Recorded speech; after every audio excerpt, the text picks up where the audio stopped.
Well, I should stand up, but the mic's here. I'll just get the thumbs up from the back. Well, good afternoon, everybody, and a warm welcome here to Haworth. For those of you who've been before, welcome back. For those of you who are new, thank you very much for joining us. So my name's Angela Clare. I'm Programme Officer here for the Bronte Parsonage Museum. And this year's festival, as you've probably seen from the programme and online, is quite an eclectic mix, all linked to webs of childhood. So hopefully you're joining us for other events over the weekend. Everything's online and bookable. We've got spaces on nearly all of our talks and workshops still. So hopefully you can come to some other things as well. So our first talk for today, we're joined by Clare Wallace, and we're going to be talking a bit more about publishing of children's books, and with lots of information about yourself, your childhood and what inspired you, and also ways to approach agents as well. So welcome to the festival, and also welcome to those online. So as well as everybody here in the room, we've got about 30 people joining us live online, possibly from around the world. Often we get that with our talks. It's a way to reach as wide an audience as possible. And obviously those in the room, thank you for making the journey here, especially those who've come a long way. Thank you for coming. It's really nice to have you. So the talk today, we're going to be talking probably for about an hour or so, and then there'll be plenty of time to ask any questions to Clare at the end as well. So let me pop on to... Let me just check the tech is working.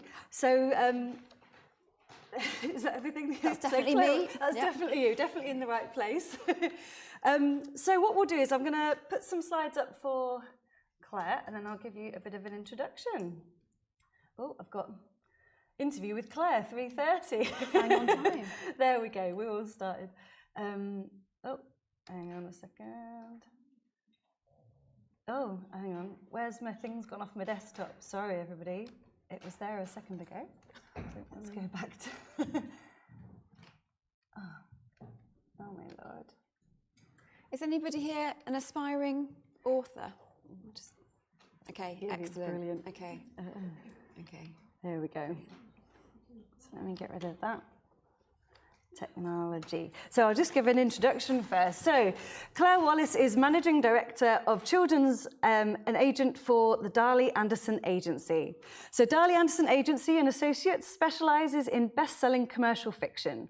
The DA list includes thrillers, mysteries, suspense, crime, horror, accessible literary, romance, romantic fantasy, sagas and historical, pretty much everything. Yep. The agency was founded in 1988 by Darley Anderson's CEO and has its head office down in London. So Claire's come up to join us for today. So you joined the Darley Anderson Agency in January 2011, and you're building both the Darley Anderson's Children's Agency and the Darley Anderson Illustration Agency as well. And you were shortlisted for Agent of the Year by the British Book Awards in 2024. So her authors include Sophie Cousins, Kerry Fisher, Martin Ford, Beth Riekels, David Rudden, a long, long list. And obviously you can look online to find more about Clare, the authors that she represents, and the type of thing that you're looking for as well. Claire's going to share her contact details at the end. Claire's clients are featured on the New York Times bestseller list, being USA Today bestsellers, ebook bestsellers, and selected for the Good Morning America Book Club.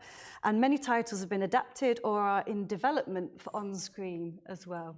So I'm going to hand over to you to show us what you're going to talk about, and then we've got some questions, and then we'll be opening out to everybody as well. Good. Lovely to meet you. Thank you all for coming. I'm delighted to be here. It's beautiful. I've never been here before. It's gorgeous. If I start by just telling you a little bit, since this is Webs of Childhood, I'll talk a little bit about my own childhood and what reading meant to me. So I was a child of the 80s, and in a minute you should see some book covers of the books that were my favourites growing up, or the things that inspired me. They all look rather dated now, but the thing that they've all got in common is most of them are about feisty, independent girls or women, which was obviously something I was seeking in my 80s childhood. Here we go. Get there eventually. Do we just press to yeah, it's got two skip there, so just forward and backwards. Oh, there we go. Here we are. Hey. Does anyone recognise any of those? Yeah? And there's also some pictures of me, because basically since I was really small, I was just always reading and writing, and weirdly trying to get myself behind a desk when I probably should have been doing more exciting things. But So I'm kind of drawing there. I'm reading the Beano in the back seat of a very 80s car there. I'm on holiday writing something there. And these were just some of the books that I really remember from my own childhood. 101 Dalmatians, my dad read to me, and I remember him reading a chapter to me every night. And it really did transport me to somewhere else. And I still remember the chapter where the dogs, I think it's called Twilight Barking or something, and they pass the message on, and thinking that was just magic. And then did anybody else read The Babysitter's Club originally? So I remember taking my pocket money and going into Smith's, because they sold more books then, and going to choose which character you might want. Claudia was my favourite back in the day. And again, I just loved that was independent girls doing something together, enterprising. And then Juniper, which lots of people haven't heard of this book. I don't know if anybody in here has. It's hard to find now. But this was about a girl who could create potions, and she sort of had witch-like capabilities. And I just loved the idea that she was being independent, if you like, and making all these potions. And I had I grew up in Devon, and we spent a lot of time on the moors. And I had this fantasy that I might be able just to befriend the ponies and maybe an eagle or an owl, and I could live on the moors. And I think that's what Juniper kind of brought out in me. It's still a brilliant book, I think. And then finally, as I got a bit older, Children of the Dust was in the YA section of my school. I don't know if anyone's heard of that one or read it. You have.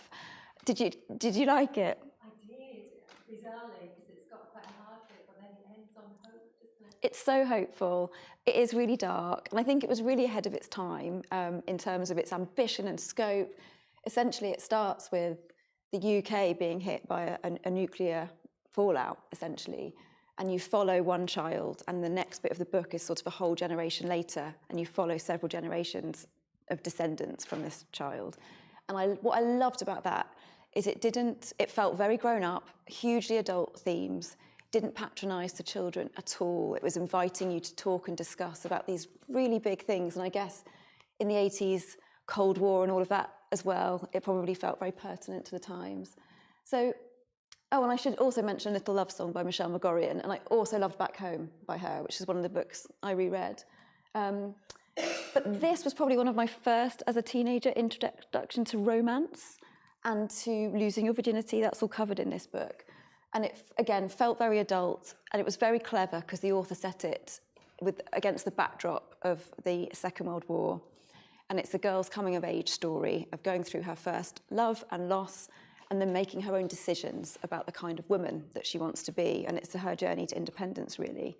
It also had some sex in it, which as a teenager, I was obviously quite interested in reading about as well. So yeah, that's just a bit of a spread, if you like. But I was a child of books. I was very lucky. My mum in particular really fostered that. And I guess one of the things I always talk about at events is reading is just, and I think probably nobody here needs to hear this because I think you're probably already there, but reading is just a ticket to success. And for children, it's just one of the best gifts you can give them. And that's all fact in terms of people going on to have a certain level of living or a certain level of job, income. It's all linked to how much time they were read to or were reading as children. So there's amazing stats out there. And I guess that's one of the things that drives me in my job as well, as much as it's a business, and it is, and we have to make that work. And I can talk about that a bit more later in terms of trends or where the industry is and how tough that can be. But ultimately, we are all about getting children reading and for all children to be inspired by and to see themselves in books. Sorry, this one. Okay. I can tell you a little bit about how I got into this job. And actually, part of the reason I like talking about this is because if you are an aspiring author and you have tried already to submit to agents or have experienced in any way rejection or people passing on your work, which is sadly an inevitable part of the journey, I quite like talking about this because I very much experienced it as well. And actually, all of us have. It's really difficult to get into publishing. And I suppose I want to always say that we are on your side as much as we are restricted by the boundaries of the industry. our bread and butter is finding new talent. And that's what we do. And okay, so I did a degree in creative writing and cultural studies at Bath Spa. It was really fun. It wasn't massively useful at the time. And so after that, I did all sorts of jobs. I was a late bloomer in many ways. And I basically had a sort of decade, really, of working really hard, but in all sorts of areas. I worked as an admin assistant for the police for a while. I worked in many offices, temping and being a receptionist. I worked in cafes and restaurants. And then I kind of hit my late 20s and got really worried that all my friends had got really proper jobs and careers and had sort of disappeared from my weekends. And so, and actually I always wanted to move to London and I always wanted to work in publishing, but I knew it was hard. I didn't have contacts. And I think I was probably still quite scared of going to live in such a big and vibrant place. But I did do it. I did move there. And started to apply for any internships I could. And it was really tough. I was going on my savings, so I had a kind of finite amount of time. None of the internships were paid. You got your expenses covered. It's all much better now, but you got your expenses covered, and that was really it. I think somebody kindly gave me £15 a day for a while. And I really tried and applied for everything. I applied for jobs just packing books. I just wanted to get as close to books as possible and didn't really get anywhere with that. But when I did a master's in creative writing, so I sort of then went back and kind of thought I need to do something else, that opened up a door for me, because at the end of the master's, it was Bath Spa. They do this brilliant anthology launch at the end where they launch all their students' work. And I was one of those students. I had tried to write a novel. I was not a novelist.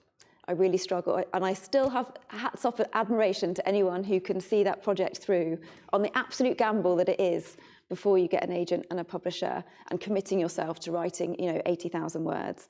And I couldn't do it. What I could do quite well was short stories. So I did a collection of those. And then the anthology launch, where you were supposed to pitch yourself to other agents, and you were supposed to have your elevator pitch practiced and go and sell yourself. I just asked everybody for work experience instead. And that did get me 2 work experience slots within agencies. One of the agents is still a really good friend of mine, and the other very kindly let me come into her office for 2 weeks. And she just let me shadow what she was doing. She let me read submissions. And that was how I got my foot in the door. And then she then recommended me to other people, and that's kind of how it worked, and still works a bit like that now. So then I got on a bit of a roll with my internships. And eventually, I met Darley, my boss, and had an interview with him for a rights assistant job. And rights is selling rights in the books, and mine was selling rights into translation. That was the job I was going for. So there was a huge amount of rejection, a huge amount of no's. I was about to give up and go home. Everything in this business is perseverance. It's a tiny bit talent, quite a lot of talent, but it's also a lot of perseverance. And I finally got my bit of luck, and I got my luck and my timing aligning, and I got this interview at Darley Anderson for rights assistant job. And like I said, I was a bit older, and I had had some work experience other places. And halfway through my interview, Darley said to me, "Do you think you could be the rights manager? Because the rights manager is actually just leaving." And I was so desperate for a job. This very much felt like last chance for me. And so I just said, yep, I'll have a go at that. And he said, "Well, of course, you're not qualified at all." And I said, "No, I know." And he said, "Well, okay, well, I'll give you a trial and then we'll see." So my initial trial was a week. And as I left the interview room, I said, "We'll see if I sink or swim." And I remember him just looking at me and saying, "Just don't drown." And so I did my week with him, and then nobody came to tell me on Friday whether I should come back next week. So I just turned up on Monday, and I turned up again on Tuesday, and on Tuesday someone said, "Yeah, we'll extend it, we'll give you a 3-month trial." And after that, I was made permanent as the rights manager, and then built a rights team. And then somebody went on maternity leave, and I started to read submissions just to help them out. And that was when I really got to start doing a bit more of the editorial work, a bit more talking to authors, and I started to build my own list. And then over time, that just grew. And it became very difficult to balance the rights with being an agent as well. And then, I don't know if anyone is across sort of lots of agencies and publishing, but Madeline Milburn was at Darley Anderson, and then she left.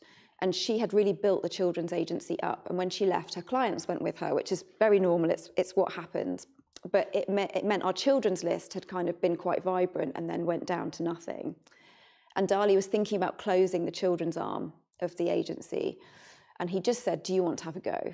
And I really did.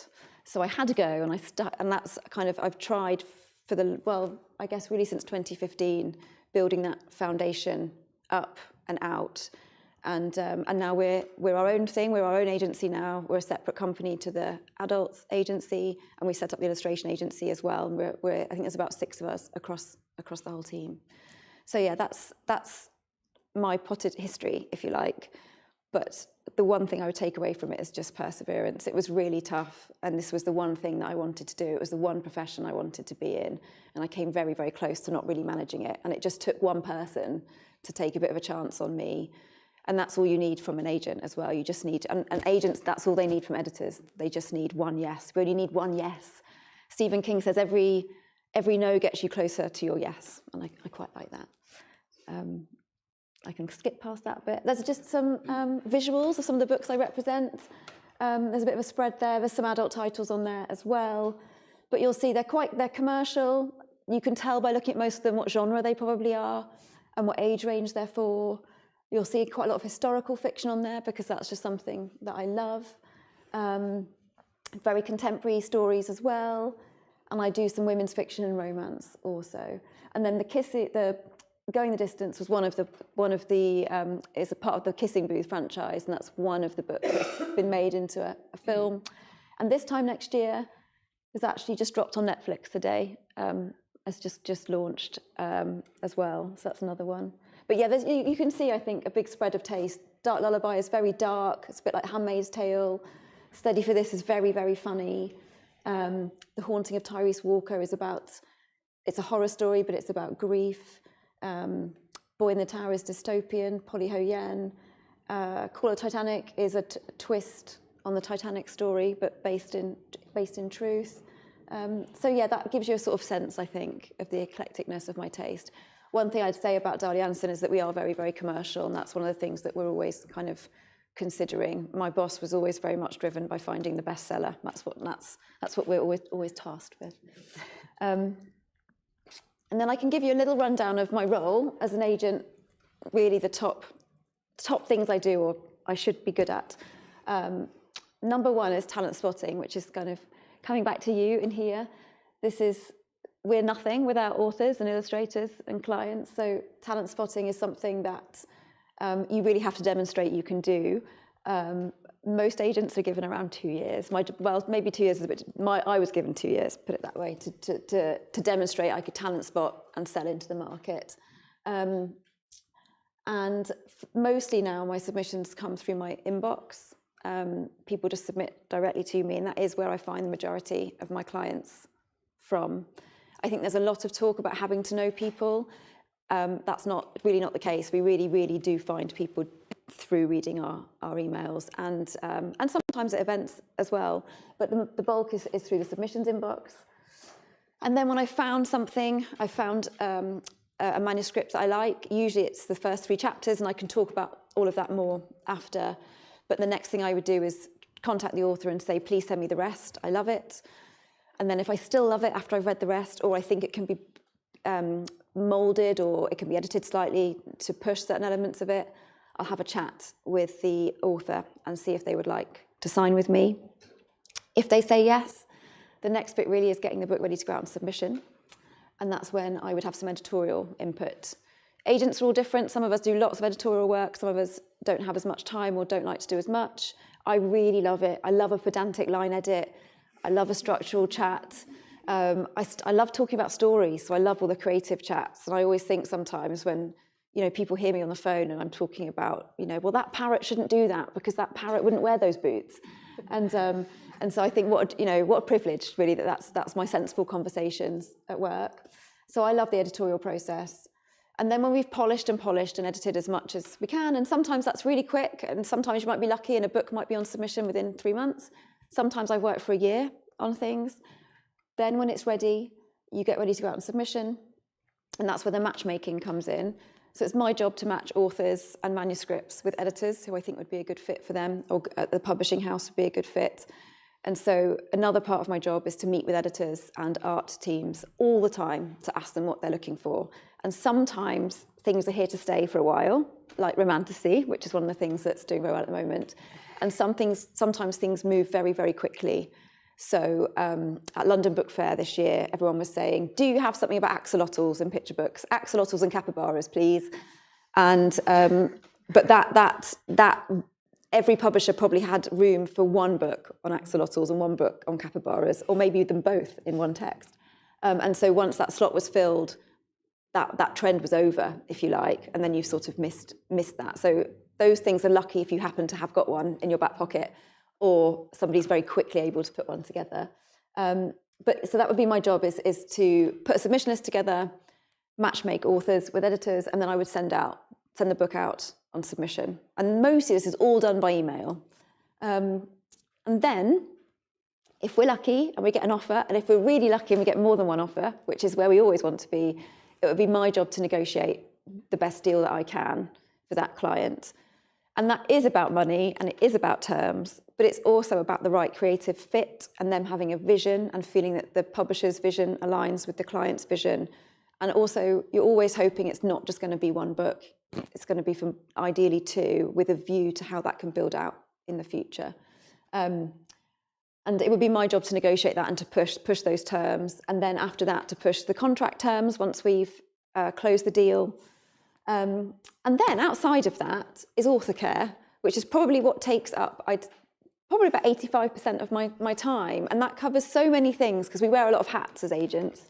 I feel that sometimes we're admin assistants, and we do a lot of invoicing, payment tracking, making sure that people have got files for things, but we're also negotiating schedules. It would be my job to have any difficult conversation with the publishers that the authors wanted to raise. A good example is when you first see your book cover and you might not like it, and it would be up to me to say that in a really constructive way to the editor, why it had to be changed. If authors have got anything going on in their personal lives which mean that they can't meet the terms of their contract, like a delivery date, that would be for me to handle. So sometimes we're like a bodyguard or a counsellor.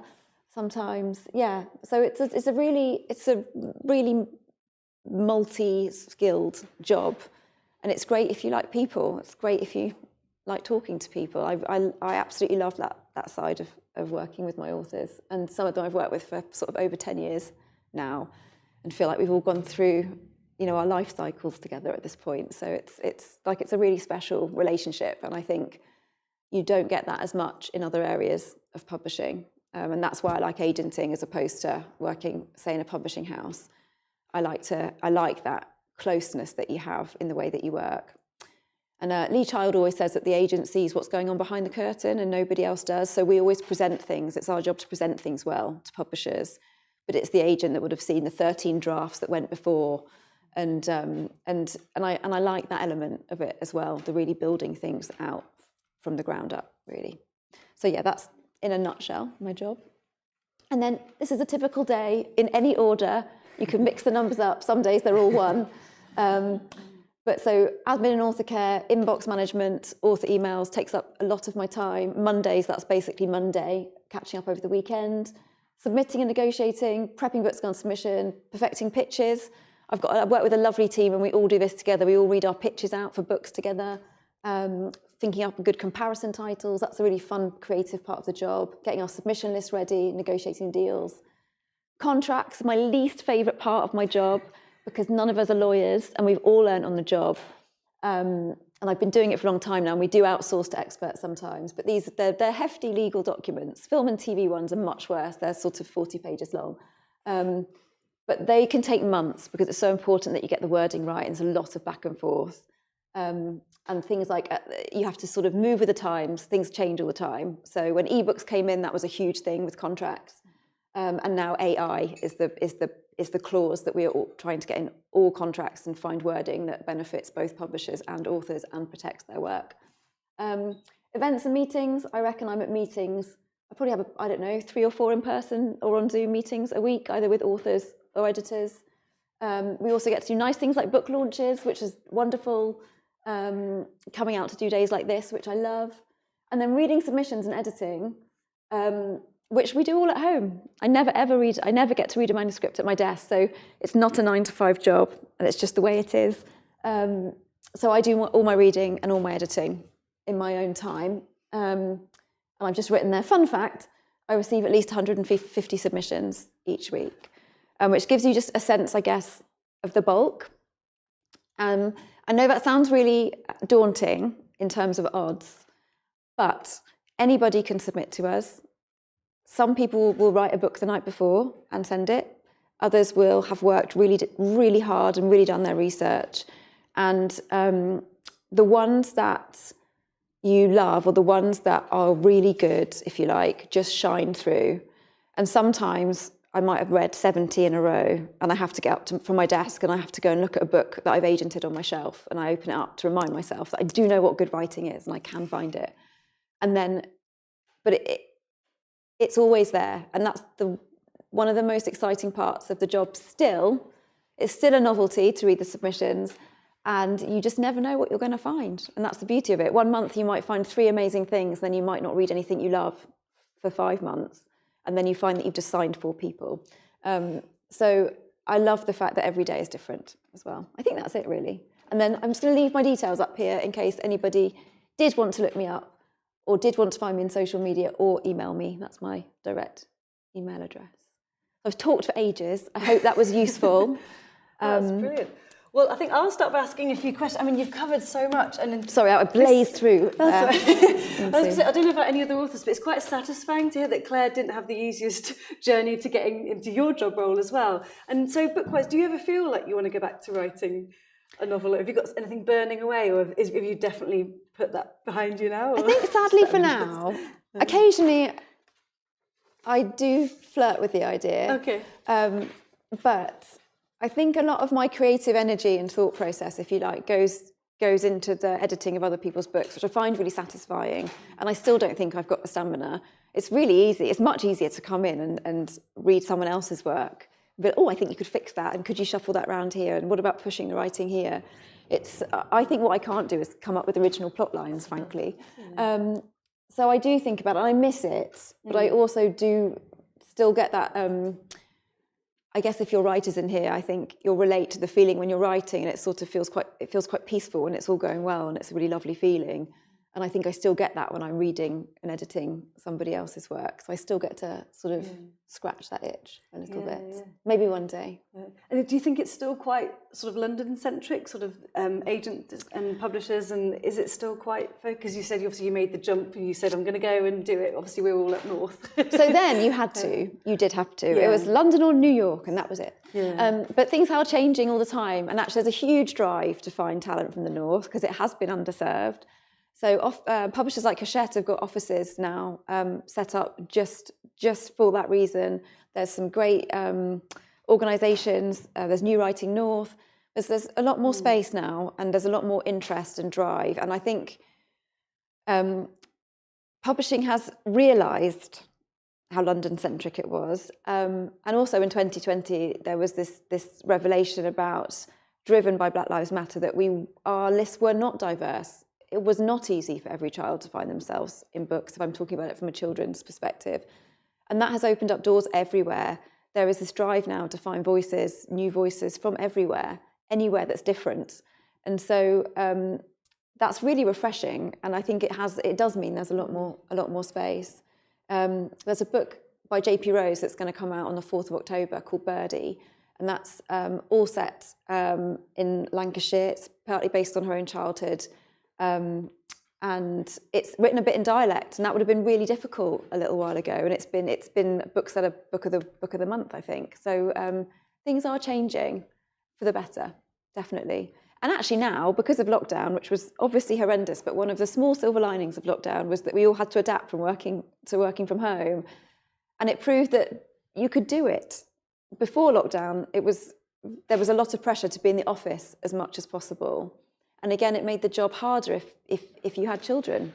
And that's all changed now. Me and the team I work with, we try and all cross over in the office at least once in person. Otherwise, we're all flexible. 2 of us have got children. And that's made it all a lot easier as well. So actually, you can work from anywhere. And Becca Langton is one of the agents that I work with. She only works with authors based in the US, and she's managed to do that even though that she's never really on the same time zone. So I think it's changing. So the world's opened up. It's opened up. Yeah. It always takes time. Yeah. It never goes as quickly as we want it to. No. But it's all going in the right direction. But it's definitely changed a lot in the last sort of 10 years that you've been doing them. Definitely. Yeah. And for the submissions, obviously you get 150 a day. Do you get a sense of whether they're male, female, different ages, different backgrounds, or do you have quite a particular submission for? Does it tend to be a certain category of person that's applying? Or? No, it really varies. Yeah. It really varies. I think the good ones have definitely done their research just in terms of how you put together a covering letter, because we're time pressured and time poor, if you like. The covering letters, we have to skim them really quickly, and they all get looked at and they all get read, but we want them to tell us straight away what it is that we're going to get. And so that helps. That really helps when you're kind of going through them really quickly. But no, we get submissions from all ages. We get children sometimes as well. We get some lovely submissions from someone who's 9 who's sending in their opus. And I think my boss took somebody on in their early 80s, and they sold a fair few books as well. So that's the nice thing about books. It's never too early or too late. It's one of the things I love. Would it be helpful, since you mentioned covering letters? Yeah, I think go into some detail, yeah. To run through what we would really, really love to see in what order. So obviously, dear whoever, spelt right, because I get called Clarence quite a lot, or Mrs. Darley, I've been called before. But the first line of the covering letter, we really, really want it just to tell us exactly what it is that we're about to get. So I'm delighted to be submitting my book title, and I want to know that if it's for children, the age range and the genre. So my middle grade fantasy adventure at 40,000 words. The word count's really, really useful for us to have as well. And so, look, if someone's done that in that very, very first line, before they've pitched or anything, they're just telling us exactly what it is that they're sending us, that's excellent, because it now means I can go and read the rest knowing exactly, being positioned exactly where I should be. And then after that, I would love to see a short, punchy blurb, exactly like you see on the back of books when you're browsing a bookshop. Because if you think of agents as readers, which is essentially what we are, we're browsing our submissions in the same way we might be browsing books in a bookshop. And it's a really good exercise as well to see if you can really pull out what the hook is of your story and tell us what makes it different to other things, or what's excellent about it, and why there should be space for it on a publisher's list. So a really punchy blurb, and that's all we need. They're really short. And actually, that's probably all I want in terms of the story in the covering letter. And then underneath that, it's really helpful to have a few comparison titles, if you can, and to make them quite exacting, and ideally quite contemporary, rather than things that were very, very popular a long, long time ago. And when I say exacting, I mean that quite often people use big reference point books like Harry Potter, which doesn't really help us because that's a phenomenon in its own right. Or Hunger Games gets referenced a lot. Those very big franchise books, which aren't so helpful. So if you can be quite exacting, that's great. And you can say X meets X, or you can say my book might sit next to this author or this author on the shelf, or it's got the tone of this, but the action of this. There's all sorts of ways you can do it, but it really helps us see where you are thinking the book should be positioned. And then under that, it's really lovely if there are certain themes that you've tried to address in the book, particularly with children's books, that's quite important. So looking at the kind of themes that the book might allow for discussion points on, and your inspiration for writing it. I think the authenticity of the author has become more and more important. I'd love to know why you and why this story, and what it is that you're bringing to the story that only you can bring. It's always good to say why the agent and why the agency. A bit of flattery is always nice, but also it just shows us that you've done your research. And then finally, just a little bit of information about you, anything that's relevant. So if you've done courses, or if you've been at events, or if your occupation is very relevant to the book that you've written. And again, this can be kept quite short, because we will have time later to find out much more. Sometimes people make the mistake of giving us a little bit too much history, and that kind of just takes up space in the covering letter. Ideally, that should be a page. So yeah, that's the kind of A to B. But the most important thing of all of that, because no one is going to just not read your book because you didn't tell us that what your degree was in. The most important thing is making it really, really clear what your book is. So, like I say, coming back to genre, age range, word count, and a really good blurb. And that's worth spending some time on, I think, because that's what makes us sit up and get excited and prioritise reading that one first. Oh, that's great. So, and then you tend to look for 3 chapters first, but the rest of it needs to be ready to go. Yes.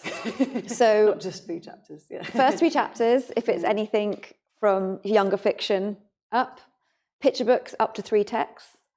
And again, those first 3 chapters, really think about where you're starting your book. That's a mistake people often make, is maybe not starting in the best place. I always like to think of that first page as kind of, it's the first time you make eye contact with the author in some ways, or it's like a first impression. There's a lot of chat about starting at a point of intrigue, and that's great, but it doesn't have to be high action at all. You just need us to engage in the story and to start to root, ideally, for your character. Yes, we absolutely want it to be ready to go. So if we request it, we're really excited to read more. And it's really possible that we're waiting for you to email us the rest, and then we will sit and read all of it immediately. Sometimes that's not possible, and it's a couple of weeks. But if the agent requests it, they really want you to have it. If it's not finished, the worry is that by the time it is finished, the moment has passed, or someone else has come along with a similar book, and so you might miss that moment. And then to say a bit about synopses really quickly, because everyone hates them. And we understand that, because they take all the joy and creativity out of your writing, but they're really useful. So it's just, if you think of us writing a synopsis as a really good exercise, we just want the A to B of your book and your story. It doesn't have to be any more than that. And it's just for checking. All we're doing is checking that the story has enough story, that there is a story, and that it's not going to suddenly switch genres halfway through, or have anything in it that would be immediately alarming to us. And actually, not all agents read them. So I do. It's the last thing I open, though. I go covering letter, sample, and then synopsis. But some agents, someone I work with, doesn't ever read them. And the reason she doesn't read them is because she just wants to have a reading experience like a reader would. And that's what this all comes down to, is whether you're providing the reader with an amazing reading experience. So whilst they have to be there, and they are useful, and sometimes we send them out on submission to editors as well, I know that people really tie themselves in knots and really, really worry about it. And don't worry too much. That is all it is. It's an A to B check. And you said about children's picture books through to young adults. So what's your range that you cover? Is it everything and anything? I do it all, yeah. So picture books through to young adults and crossover. And I also do some women's fiction, a bit of what we call book club fiction or quality commercial fiction, which is a terrible term, as well. And then I think because romantasy has had this huge boom, which has been largely TikTok driven, again, it's changed the dynamic of publishing.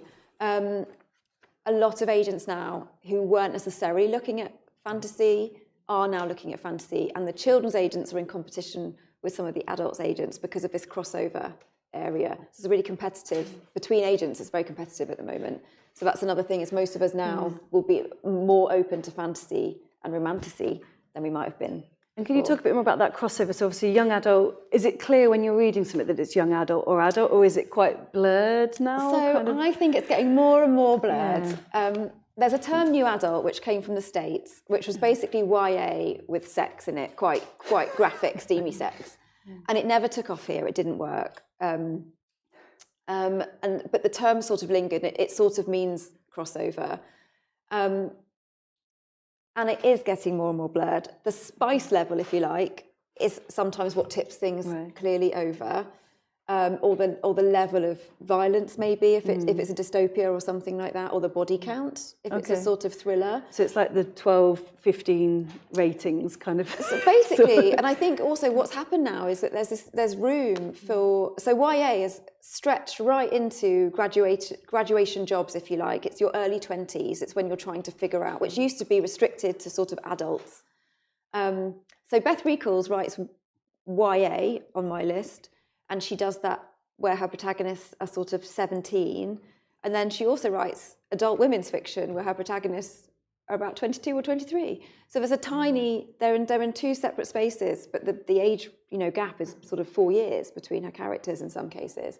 So it's getting more and more blurred.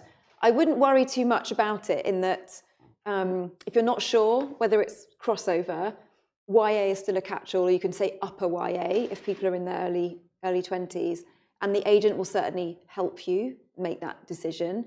And sometimes, for example, we might advise that actually it should be pulled back and pulled firmly into YA, or we might encourage you to lean in and to lean into some of the more kind of adult content. So that's another thing that agents should do and should be able to do as well. Let's talk about where your book sits in those categories. Yeah, and submission-wise, again, is it quite across the board age-wise, or does it tend to be more YA that people are pitching at the moment? Or So not as many agents are doing picture books as they used to, because it's got very hard to sell them. It's a harder part of the market, and I still take picture books on. So I get a lot of picture books.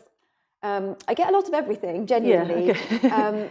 But because the market has swung towards YA after 10 years of nobody wanting it and it being really hard to sell, it's all been about middle grade sort of adventure for a long, long time. And now YA has come back. And when I started in publishing, it was like the end of this dystopian era where Hunger Games and Twilight had kind of been and gone, and you couldn't sell anything that was anywhere close to that. It was really difficult. And now it's come full circle again, which is publishing is always cyclical. And now those books are absolutely on their way back. And so for that reason, I'm getting a bit more YA than I used to. And for that reason, I'm looking for more YA than I used to. And do you think, back to technology that we talked about earlier, has that really impacted on things? You mentioned like TikTok, and there's a lot of different forums now for books. It's not just about the hard book in the shop. And is that something that when you're getting that pitch, that it's worth including if we've kind of... Yeah. Absolutely. We've got ideas for sharing and... Yeah, absolutely. Again, there's conflicting advice about this. You do not have to have a big following or a website. It is helpful, though, if you do have a social media presence, if you have an account that exists, and you can choose your platform, because actually lots of people have exited X or Twitter, and Instagram has become much more of a playing field, as has TikTok. The beauty of TikTok, though, is it doesn't work to sell your own books. It's word of mouth. It's other people reading your work. And we can't control it. This is why TikTok is... it's terrifying to me, because I don't want to have a TikTok account or appear in TikToks, but BookTok is amazing. And what it does is it takes everything out of our control in the best way. So it's really reader-driven. And you're seeing books that were backlist titles suddenly become... That's Colleen Hoover's trajectory, is come right to the fore again. So TikTok has been brilliantly disruptive, I would say, but you don't have to have... What's nice is if a lot of my clients have got TikTok accounts, so they can be tagged into other people talking about their books, and so they can say thank you for a nice review, and they can be tagged because readers like to find authors, but they don't have to be actively doing things themselves. And some of the best children's publishers offer training in social media and school visits, and they will help you curate and build. But they do like to know that there's a willingness, if you like, to try. And I think that is harder now. When I started, none of that mattered. And of all of our clients, we've got one called Tana French, who's an incredible author and does zero social media stuff, doesn't really do interviews. Her books are exquisite, though, and that really helps. Because she's not, if you like, having to push them in the same way as others. But everybody else probably has got some sort of account or willingness to do interviews or appearances. And in children's in particular, if you're writing for middle grade, publishers will love to know that you are prepared to do events, like school events or festival events. And that can sometimes sway whether they are able to take a book forward through acquisitions. often they have a meeting with an author and sort of check and put some feelers out as to how people would feel. And they're, again, very supportive, very helpful, and very eager to help. And they'll say things like, if you don't want to do TV and radio, that's fine, but how do you feel about doing a school event? And the only way that would negatively impact is if you were absolutely just, I don't want to do any of it. I won't. And that does make it hard, because it's just very difficult to sell books.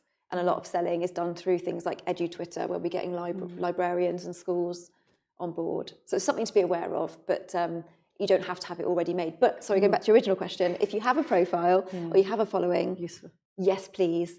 It's really helpful. There is an imprint at Simon & Schuster, a new one, which is called Platform Publishing. And the editor, their remit is anything with a platform. So you don't have to be famous. You could just have an expertise in something where you've established a bit of a platform. And it is because of those TikTok-driven sales. That's what they're trying to tap into. Yeah.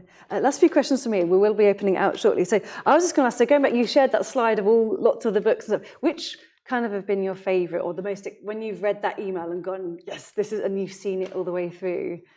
Kind of. Oh, I love that question. Just recommended reading, really, as well. Well, I can give you a couple of nice stories of triumph, if you like, because I think the ones that are sweated and toiled for actually aren't the one. It's often, as an agent, big deals and big money are obviously brilliant, but sometimes it's the other deals that you've really, really sweated over that mean a little bit extra. So A.M. Howe, who has had a really successful Mysteries at Sea series, it was the 4th book that we sent on submission that sold. She had been on submission 3 times before that and had got very close each time and just hadn't quite got the deal. So that was really special. She was writing contemporary books and then she started doing historical, and suddenly her voice was there and it was what she should have been doing. Everything kind of fell into place. So that felt personally really special, because I'd seen Anne-Marie go through this roller coaster of going on submission and it not going, or she had a couple of meetings with publishers even, and it's extra heartbreaking when that then doesn't come through to fruition, and then it all fell into place for her. So that was really special. There's another book I've got coming out called Silver in November, which is about an alien girl who comes down to Earth to sort of scan Earth to see if it would be an appropriate place to colonize. And the environment that she's from is one that where they're taught to believe that to touch is agony and to feel is pain. And she comes to Earth, and it's a YA book. And of course, she inevitably meets and falls in love with a boy. But actually, it's also just about being human and what it is to love. It's a beautiful book. I honestly, if you read it and you don't cry at the end, I don't know what else I can do. But that book went on submission in 2019. And everybody's response, and I took that on because I wanted to sell that book because it made me feel, and I thought it was beautiful, I thought it was saying something that was important, but it wasn't really what anybody was asking me for. And it was widely rejected. I did 2 submissions, couldn't sell it, submitted it to the US, still couldn't sell it. Really exhausted all the avenues that I felt I could, and I just couldn't let go of this book. And over the years, anyone new that came into publishing, or anyone new that mentioned they might be interested in anything a bit sci-fi, I'd just send this book out again in the hope that, somebody would kind of engage with it. And then, I think it was in 2022, an editor got in touch with me and said, did you ever sell that book, Silver? Because I read it on submission, I wasn't allowed to buy it, it wasn't what we were looking for, I've never forgotten it. And now, because cyclically these books have come back, she said, if it's still available, could I have a look at it? And so she then looked at it. All credit to her, what a dynamic, amazing editor. They updated it a little bit, her and the author, and then she brought it. And so that for me was an absolute highlight career that we found a home for the book, and now it's launching this November. Yeah. So I'll do one more. There was one more called Steady for This, which won the Bramford Boast Award last year, or earlier this year. And that book came to me as a YA mock memoir that was very funny, but completely inappropriate, and there was nothing saleable about it. And it was absolutely not for children in any way. But the voice was there, and it made me laugh. And it was written from a perspective of somebody I hadn't read from before, and their inspiration was their own childhood. They'd grown up in Peckham with Madagascan and French parents. They'd never seen themselves in books, and they'd grown up on an estate, and their whole experience of reading about books set in estates or in particularly diverse communities, were really gritty and depressing. And actually, their childhood had been joyful and fun. And they always say that life got really hard for them when they left their estate. And actually, they were in this kind of their own community.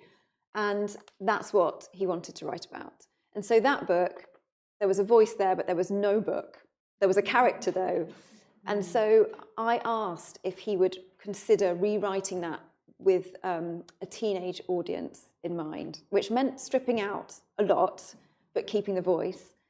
And nobody else had kind of come back to him. And so he said that he would do that and had a go. And he rewrote the whole thing. I hadn't signed him. This was all done on good faith. I reread the next draft. And whilst it still needed work, suddenly it had come together as this teenage book that I felt like I could sell. So that one is one I think we probably worked on for maybe 6 to 8 months.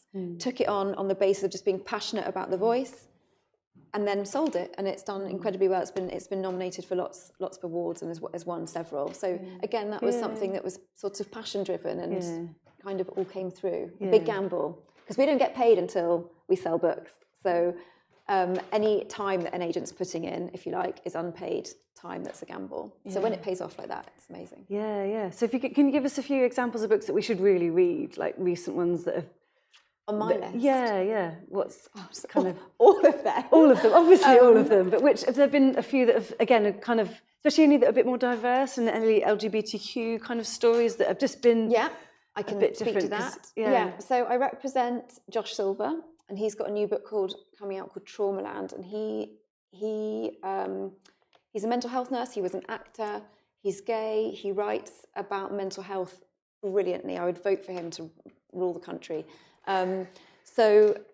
His first 2 books were called Happy Head and then Dead Happy. I would really recommend them. His new one is coming later this year called Traumaland, also excellent. I represent Ayan Mohammed, who really wanted to write about what it was like to live as a visible Muslim and some of the backlash that she had experienced in London. And she's written a book called You Think You Know Me, which is, again, brilliant and was shortlisted for the Waterstones Prize. And for her, in her covering letter, what stood out to me was that she was saying, this book doesn't exist, and I've got something to say. And I was inspired. She was inspired by 2 events in the news. And that is what kind of drew her to her characters. And again, there wasn't enough plot for that book. We worked on that book for a long time. But what there was a voice and a story and a message that she really had some passion about. And so that was one that I would recommend anybody read. It's brilliant. And then Silver, I just can't stop talking about Silver. That is just, as an exploration of love, I would recommend reading Silver. And I think that would appeal to anybody because, love is love. And I think I hope that would appeal to sort of teenagers and adults. Yeah, and outside of work then, do you read a particularly different genre just to get away from sort of young adult? I listen to audiobooks a lot, and I listen to things I don't represent because it's really hard to turn off the editor in me. So I listen to quite a lot of non-fiction actually on audio, and I love a good thriller. I don't really represent that many thrillers, but I love the escapism that they afford. And actually I read easy books because I'm tired. I've got 2 children. I work quite hard. I manage a team. There's not a lot of time just for me, and I don't have a lot of brain space left once I've done my edit. I often work after the kids have gone to bed, and then I have a sort of hour and a half to watch something on telly or to read just for myself. And so I really like those those very commercial thrillers where you race through them and you don't necessarily remember anything about it the next day, but you were hooked when you were reading it. So I've just blazed through all of the Housemaid, there's 3 of them, Housemaid books, just for that compelling escapism. So I find it hard. I have to read also anything that's doing well because we have to keep across the market. And I do love doing that, but it's not necessarily holiday reading because you've always got to think about work.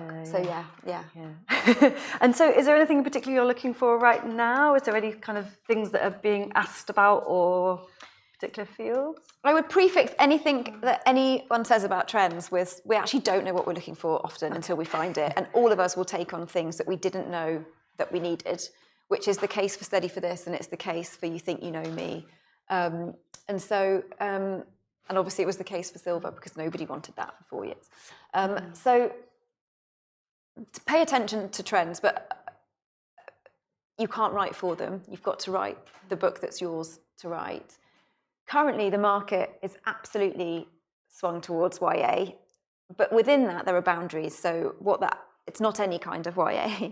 So romantasy is doing really, really well. Fantasy is doing well, especially if you're bringing a unique perspective to it or it's set somewhere different. So for an example is one of my colleagues has sold a fantasy that's very much based around Wales and coal mining. And so that's a new way into fantasy, if you like, that we haven't seen before. So I'm absolutely keeping my eyes open for that, because that's what I know the editors are asking me for.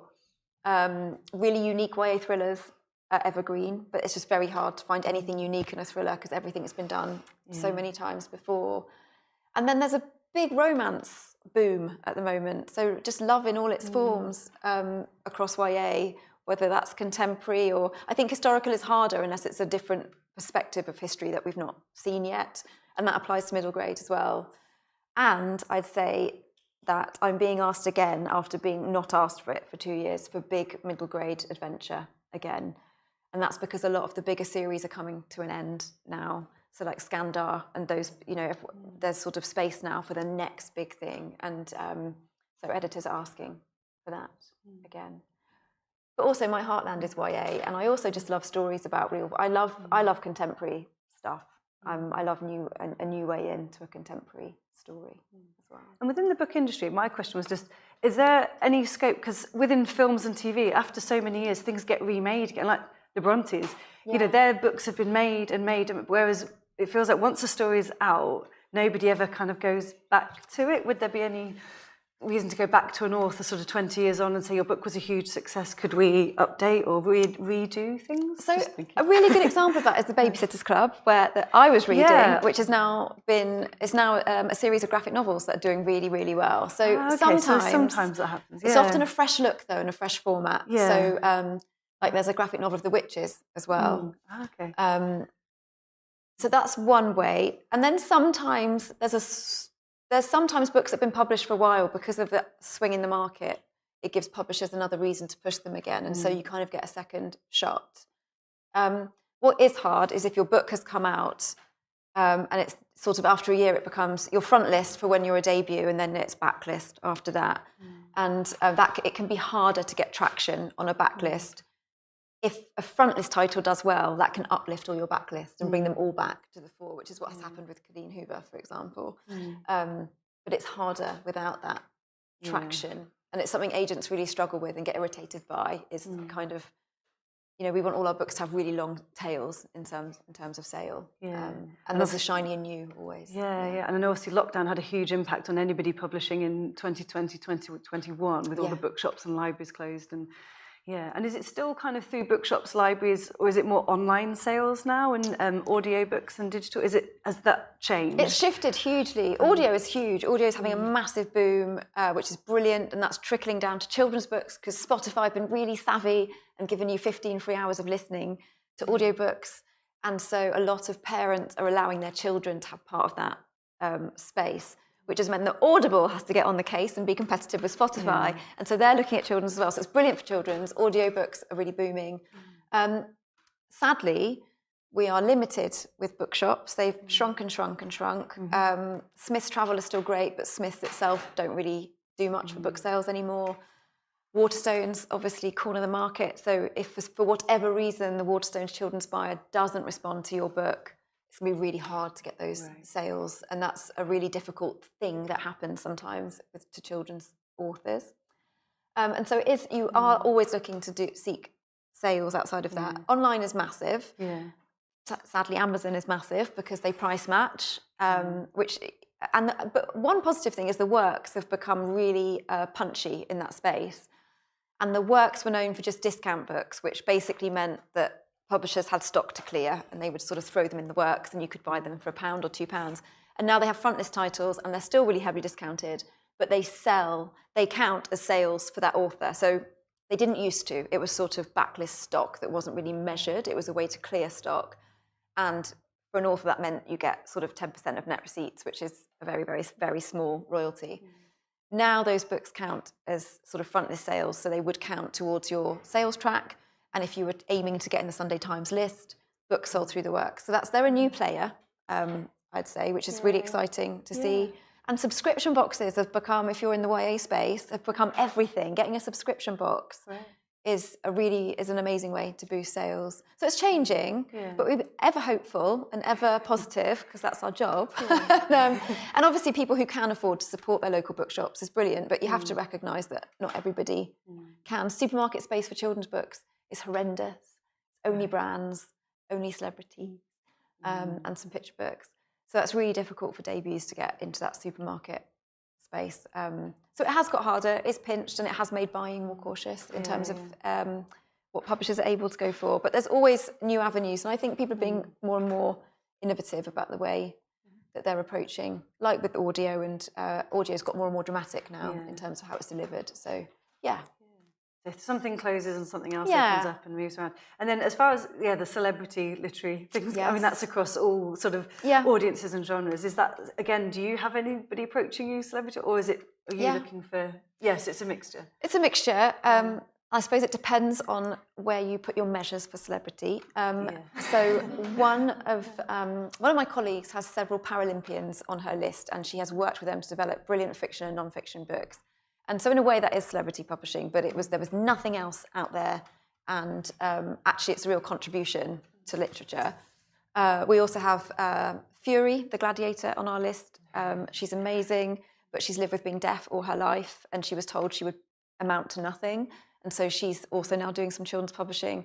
And when it's done really well and really thoughtfully with the end user in mind, I have no issue with it. The Marcus Rashford books sold really well. And actually, when you go into schools, a lot of the boys, it's the book they've read, it's the book they want, they're carrying around.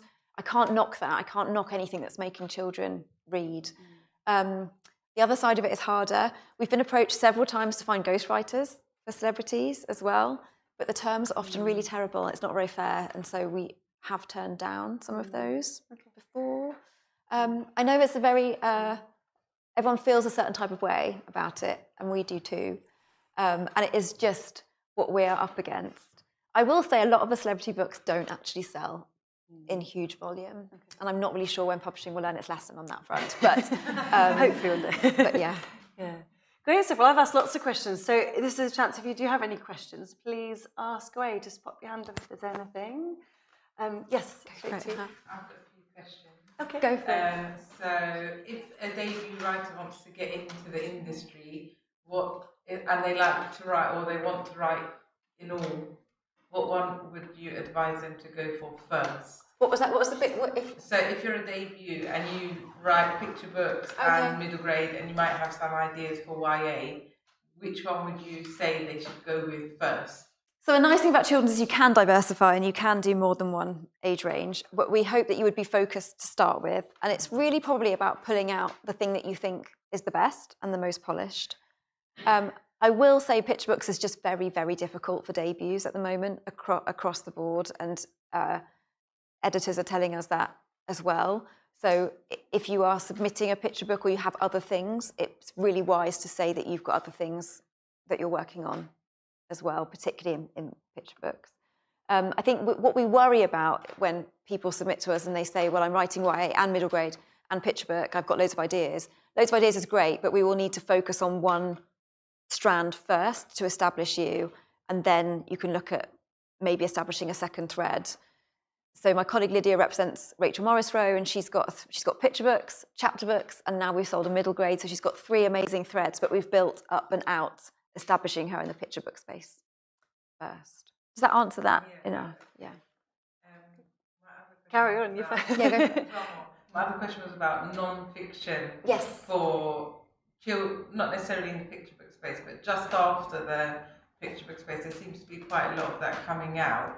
Is that something that an author should think about if they have ideas on it? Yeah, so non-fiction's having a real boom at the moment, and it's brilliant that it is. A lot of it's called narrative non-fiction, where it's a lot more exciting than it used to be, and kind of gone are the days of those kind of photographic non-fiction books for kids now. It's all much more interactive and interesting. So yes, I'd say a lot of the ideas at the moment, though, come from publishers out. So quite often I'll have a meeting with a publisher and they'll say, do you have an author? Actually, most recently was someone that said, do you have an author that would really like to write about fairies? And I did. And she's done now a kind of updated contemporary compendium of different kinds of fairies. But often that's how those projects come around. Sometimes if you've got a really unique idea that's not been done before, then absolutely we would take somebody on as a non-fiction client. But because it's highly illustrated often and full colour, which means it's more expensive, those things are sometimes costed out in-house, and then they're actively seeking clients through agents to have a go at sampling. So some of my clients have moved into non-fiction who started in picture books, particularly into that space, because they had the voice for it and they had certain interests that the publishers have then kind of lent on. Yeah, Do you think picture books are difficult because children are being given devices to read and watching or streaming things? I mean, it's odd, isn't it? Are children not reading in that age bracket now? They are. And so in terms of sales, that is an area that doesn't suffer. And in lockdown, children's sales didn't suffer because parents would always buy for their children, or mostly parents buy for their children before themselves. What happened with picture books, though, was that a lot of things got delayed in lockdown and weren't published and pushed back. And so everybody's lists were sort of pushed back for a couple of years, which meant taking on new things in a very cluttered schedule, very difficult. And then the cost of paper has gone up by 70%, and the cost of printing in colour has gone up exponentially. And everyone is also trying to avoid huge shipping costs, and we're trying to be more environmentally friendly. And all of that is to say, and actually the conflicts happening in the world are also affecting how things ship and travel and costs. So all that's meant is that the scope for acquiring new picture books has actually got narrower, and people really want things that they know they can sell because they're so much more expensive to produce. They want to know they're getting an idea that will sell into translation or to the US. And so they're acquiring in a more focused way where there's less scope, if you like, outside of that in terms of topics. They're being very astute and exacting about what they're buying. We are competing with screens all the time, and that's been there for a while. And actually, we have to just roll with it. So audiobooks is another example of that, or Yoto. There's my kids read books on their Kindle Fire, and there's a lot of, if you do Amazon Kids, there's lots of free content on there. I think we have to acknowledge that that's where the world is. And actually, graphic novels are on the rise, and it's what everyone is asking for at the moment. And that is because the other thing that happened in lockdown was reading ages dropped. So children we are seeing that still, the repercussions of that. And so I don't know if anyone's heard that there's been a lot of chat about making middle grade books shorter, because everything that we're kind of giving these books that are quite long and complex, and they're kind of big tomes of text, and that's not working anymore for our middle grade readers. So there's a drive to do books that are around 40,000 words now, make them more accessible. And that's where graphic novels have really stepped up, because for a lot of kids, that visual literacy is what's keeping them reading books. And so at the moment, there's a big drive with graphic novels. That's a different and new way to reach those readers who would find it hard to be faced with all just text, if you like. So yeah, we are still feeling that shift, if you like, was triggered by lockdown, and then there's still the repercussions of it. Yep, should we go here? Yeah.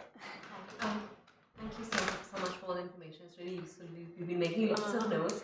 Just wanted to ask you, how do you feel about prologues? So when you get your 3 chapters, do you read a prologue? Do you just skim through it? No, we read a Especially prologue. if it's like a romantasy sort of thing. Would you say it's a good thing to have, or it kind of takes you out of the story a little bit? So I feel like there is a prologue debate that will never end, because you're either in or you're out. My boss is very much out, and he often says, why is it not just chapter 1? And sometimes there's a reason, sometimes that is valid. I would say that on submission, to prologue or not to prologue, is never ever going to end it's never going to impact whether an agent likes your work or wants to read more of it. So don't worry about whichever way you go. Don't think that is everything will hinge on that at all. But probably somebody will have an opinion about it. And of course we read them. That's where you are starting your story. So of course we read them. I think it's probably just one of those personal decisions. But yeah, I suppose if they're there, I want to know why they're there. And I suppose I want the author to have thought about why it can't just be chapter 1. And sometimes it can't be. So yeah, that's what I would say on it. But I think there is you will hear different things everywhere about whether to prologue or not to prologue. And ultimately you've got to do what feels right for your story, and it won't impact whether somebody works with you or not.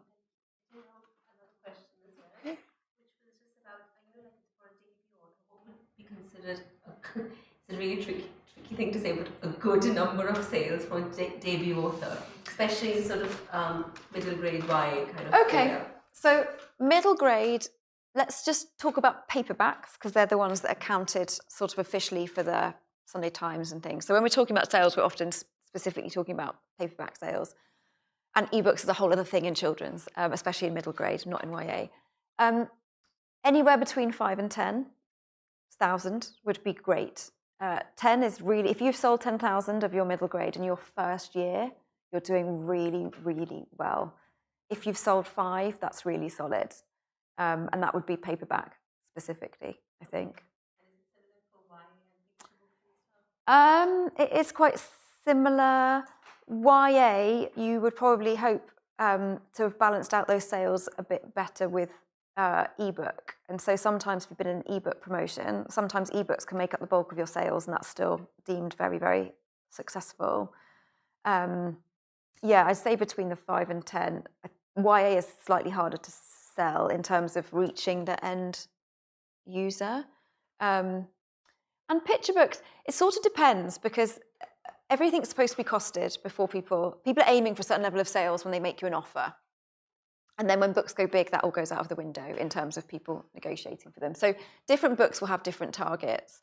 And if you're writing something, for example, in the picture book space that is about a topic like grief, or like losing a parent or losing a pet, those books are going to be bought in very sort of specific circumstances. You're not just going to buy them on a whim. And so you can't expect the same level of sales for those books as you might for a new, really commercial picture book series, if that makes sense. So that's a sort of slightly bit of string question in that respect. But a couple of thousand up would be, not bad. Ideally, you want to get into the 5,000 plus space. And anything beyond the 10 is just a huge, huge success, I would say. Yeah. Should we go over this way? If you could talk briefly about the teen space, by which I mean that, I'm sure you'll know, that awkward area between kind of upper middle grade and lower YA. Yeah. What do you think makes it distinct from, say, lower YA, if indeed you think it is? And do you think it has a future? Because historically it seems to be so difficult to market and sell. It's also having a comeback now, which is great. So Steady for This, the book I referenced earlier, is in that teen space. And when it was on submission, 4 publishers offered, but the publishers that didn't, quite a lot of them said, we like it, but it's too difficult to break books out in this age range. So for that reason, we're passing. That book has proved everybody wrong, and it's doing really well. And then a year later at the book fairs, people were asking me for that book again, please, because we've now realised it can be done. And actually, lots of people are asking for things in the teen space for girls, particularly about friendships, because that's a really difficult time to navigate in your life, and hitting that those. So to speak to what makes things kind of fit, I think it is to do with themes and experiences and that relatability. It's like things have got to be authentically teenage, so often it is those firsts, those sort of pubescent firsts, or those things that you might be tackling at home or at school that are kind of unique to that age bracket, I think. So you think that to pitch something to an agent as teen would now not be a kind of, don't do that, like call it one thing or the other because everyone's allergic to teen? No, it's happened really recently that it has suddenly, there's a space for it again. And I'd say a lot of my meetings, people are saying that they're looking in that teen space. There's also, it's really underserved for boys. It is difficult to reach boys in that area, but it is also really underserved. There's a sort of gap left in the sort of Derek Landy kind of space. And that's another area, that sort of more adventure element also in that teen space. So there's definitely room. I think the difficulty and why people say it's difficult is how you reach the readers and where it goes in bookshops. Because if you're reading as a teen, you don't want to go to the middle grade section, but it's not necessarily should it go in YA? And actually, finally, people are starting to do kind of teen areas. But it's also an age where you don't want to be a teen. You want to be when I was a teenager, I was stealing my mum's books, and or I was reading up. I was reading a little love song. So that's why it's quite difficult. But schools are proving really helpful for that, because year 7 and year 8, especially year 7s, because they are still delightful and they want to listen. They're still interested, and they're not so much worrying about being cool and speaking up in front of their friends. And so those events for authors are actually really driving that teen space in that year 7 and 8 age ranges. So schools and libraries are really helping that area, I would say. Oh, should we go to this lady? Where would you say that too much in terms of word count, or too much in terms of word count for YA and Okay, YA in particular, do you want me to run? I can run through them all if you like. Well, I thought okay, so YA, anything less than 60 would be quite low. I would never go over 100. Even if it's fantasy, there's a myth that fantasy should be 120,000 words minimum, and it used to be the case because of the book spine and people feeling like they needed to get there. That's what you expect. All changed. 100 is probably the max. If it's over, I genuinely don't know if I genuinely sigh as an agent if I see in a covering letter that it's over 100,000. So anywhere in that range. I guess probably 70, 75 is maybe a sweet spot, especially if it's kind of romance or contemporary. But there is no hard and fast. And if a story needs more or less, that's fine. The only way that somebody wouldn't read it is if it was too long, or if it was dramatically too short. So if someone said, I've got a YA book that's 40,000 words, for me, that would probably say there wasn't enough of a narrative there. And then middle grade, 35 plus, I'd say. That would be towards the younger end of middle grade. Like I say, there's a big drive now to take on more that's around that magic sort of 45,000 mark to make books that bit more accessible. But upper middle grade goes right up. I mean, you've seen how long some of the Harry Potter books literally got longer and longer and were edited less and less. But because they got, those stories are big stories, there's exceptions to all the rules. But I probably think 65 is probably the top end for middle grade, I'd say. Anything over that, I think we know we're going to have a harder job to get editors on board with it. Is that? Anyone? Yeah. Oh, yeah. Go at the front. Can I just ask a quick question about forms of submission? Does anybody ever submit paper manuscripts anymore? No. So we don't accept them. We still get them, and we still reply if there's postage, or email if there's an address. But it's mostly environmental and what we do with all the paper. And also just in terms of it being so time-consuming to put things in envelopes and send them back. So when I first started, it was only paper submissions, and the post bag would come, and all the agents in our place would dash to get in there first and rip open all the. It was elbows out and quite competitive. And then it's all just over time shifted. So no, and also people aren't in offices like they used to be. So that's another reason it doesn't work so well. Most of us are reading submissions at home as well. Anyone got at the back? About picture books. So what certain books are you kind of looking for on picture books? And then in terms of submitting, obviously you say you want 3. Is that to maybe have like more of a coherent thing, or could they kind of different stories, but say like Julia Donaldson, like Zog and Buffalo are quite different, but it's a similar voice. And then if it's say like John Clarkson, where it's more reliant on the pictures kind of telling the story, if you kind of have say a rough illustration of how you expect the book to look, is that sort of relevant to then include like a PDF scan of it? Okay, so you might need to come back, but on the illustrations, definitely put illustration notes in, but keep them as minimum as you can. And that's where if there are things that are happening visually that wouldn't be in the text, we need to know about. I wouldn't scan in particularly or send anything in terms of illustrative style if you're not illustrating. You absolutely don't need to illustrate as well. In terms of the 3, it's up to 3. So if you've just got 1, that's fine, or 2.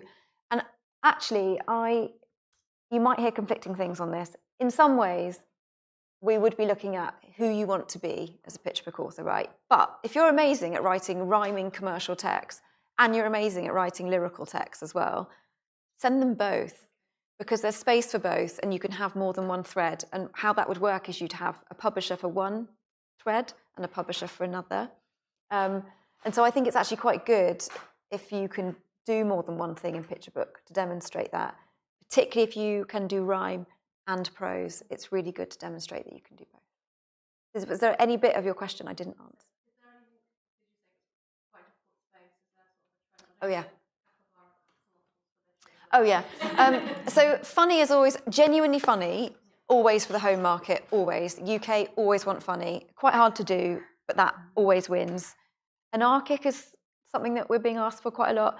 But in terms of when I was talking about it kind of getting narrow and things that work in translation, what the sweet spot is a full narrative, a proper story that is a little bit funny, with a light message, but the topic can be anything. And there are certain topics which are always evergreen. So things that are never going to go away for our kids, like first day at school, being scared of the dark. Those topics, there's always room for different, as long as it's a different way in and a new fun way to look at that theme, then those topics are never out of fashion, ever. But that's a really good, probably an example of that sweet spot is there's a book called The Littlest Yak. I didn't represent it, so I'm not plugging anything. But that book, it has a lovely message. It's quite funny, and it's got a proper sort of story to it. I also always bang on about Barbara Throws a Wobbler, which I also didn't represent, which I absolutely love because I think it just tunes into being a toddler and a toddler's mindset so well. So what book was that? Barbara Throws a Wobbler. Okay. So it's about if you're having a bad day as a toddler, yeah. And Barbara is, because one of Barbara's peas was brown, and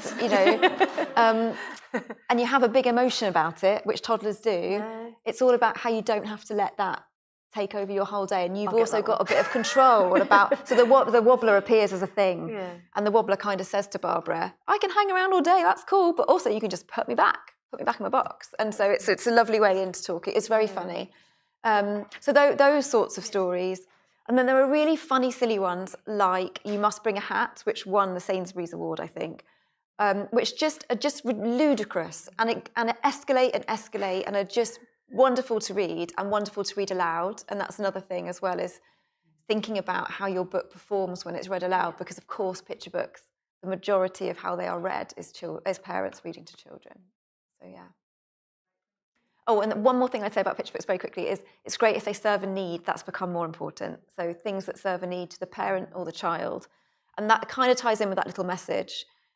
But again, in lockdown, people started to buy books specifically to help them with something because they didn't have access to the usual groups that they had before. And that trend has not dropped off since we've come out of lockdown. I think we've got time for probably one more question, if there's a... Yes, to go over here. Yeah, it's just about what you were saying about diversification. Do you think that comes a bit more through the agents that have got more of an eye for finding writers from more diverse backgrounds, more than the commissioning editors, or is that driven more by the commissioning editors? Do you think that diversity is happening in the commissioning editor space as much? It is. It is. I think it's quite a complex one because I think that, speaking very bluntly, publishers recognise that their list absolutely should be diverse, but it's new, and so there's not a confidence necessarily in how many copies of a book you can sell into a different or new space. And so I do think that agents have partly driven it, but if editors weren't buying, we wouldn't be able to drive it. I think what publishers have got really good at, or getting better at, is diversifying their workforce, which means we're also getting a different view from people who are reading submissions as well. And I think the key, really, I should have said this earlier, but the key word I think with diversity is inclusion. It's not about creating books for just one kind of person in this space. It's books that are inclusive of all children, and so we don't want to publish a book that's only for one kind of person. We want other people from other backgrounds to also want to read that book. And ultimately, they should just be great stories where the diversity is incidental to the story, but we're perhaps seeing things through a new lens. And so I think that conversation has got more and more nuanced as the last 4 years have gone on. You know, initially a lot of the diverse voices had to be quite gritty and dark, and that was, you know, not an authentic experience for many people as well. Or people don't just want to write about the experience of living who they are in that way. And also people don't want to be a spokesperson for a whole community. It's, you know, we have an author who is South Asian and was doing quite well, and she was suddenly asked to blurb for every book that had a South Asian author, and it was a burden she didn't want to carry. She didn't want to be the voice for an insanely big label. So I think it's being driven from both sides. What really helps is when you see it land with children, and that demonstrates that it should have been there all along. And I think that's opened more and more doors for us as it's gone on. But I'd say also progress is probably not as quick as we would like still. Does that answer a little bit? It's a slightly, I don't think there's a very clear, it's them or it's us. I do think that everybody recognises the need. No, just interested in where the push. I mean, obviously it's commercial, so you have to get a commissioning edit the book. And I loved study for this. Oh, great. I absolutely loved it. So it's great to hear a bit of story background in it. Thank you. But yeah, it's interesting to hear that you think they need to diversify the different. I mean, publishing is historically extremely upper middle class and white, and that's because it was basically founded by men who didn't need a wage. I mean, we're talking way back in the beginning. And so that's where it started. And now it's predominantly women, which is wonderful, but not necessarily at the top. And I think we've got a lot of work to do still. And I think my journey into publishing demonstrates that slightly, is how on earth can you make it in publishing if you have to work for free? You know, I did 6 months worth of internships at 28 on my own savings. And that was a privileged position for me to be in. But, you know, how can we expect people to find their way in? We have to do outreach. And I think the same is with books. We need to have spaces for books. We need to think outside the box all the time about where people go and buy books and where they want to find them and who they'll respond to. But people are trying all sorts. So I do feel positively overall. That sounds great. Well, thank you so much. I think a lot of that comes back to perseverance. I think It does. your own career was Tenacity is about everything. that. A lot of the stories that you shared were about people that tried and getting the right time, the right pitch, and things tend to come together eventually. They do. So thank you ever so much for everyone for listening in and asking us your questions. I'll just quickly go up to Jack. Is everything okay online? Have we had any particular comments or any questions to finish on, or is it very similar to what we've had in the room? Yeah. Have we got anybody on there from, has anybody said where they're from? Have we got a few people? There was 20 people watching. Okay. Great, okay. Oh, so we've got quite an audience online as well. And this has been recorded. So after the festival, so probably next week, you should be getting sent links to all the films of this. So if you didn't get to write some things down, come back and then you can watch it again and make some notes. I definitely will be as well. So thank you very much for joining us today. Oh, thank you really for listening appreciate to me. your time. Talked for so long. We'll give you a quick thank you first. Claire will be around for a few minutes, but we do have to then get down and get back up for the next event. So just to say, if you're going to join us again, please do. So at 5:30 back in here, we've got Rachel Dodds from 7 Stories, which is the National Children's Book Museum. So she's going to be talking us through the history of children's books, but also focusing in on women writers and the women who've really pioneered that genre and made it the huge industry that it is today. And then at 7 o'clock, we're joined by Lucy Mangan and her book, I want to say Bookworm, but I think that's, Bookworm. And then she's got Bookish coming out next year.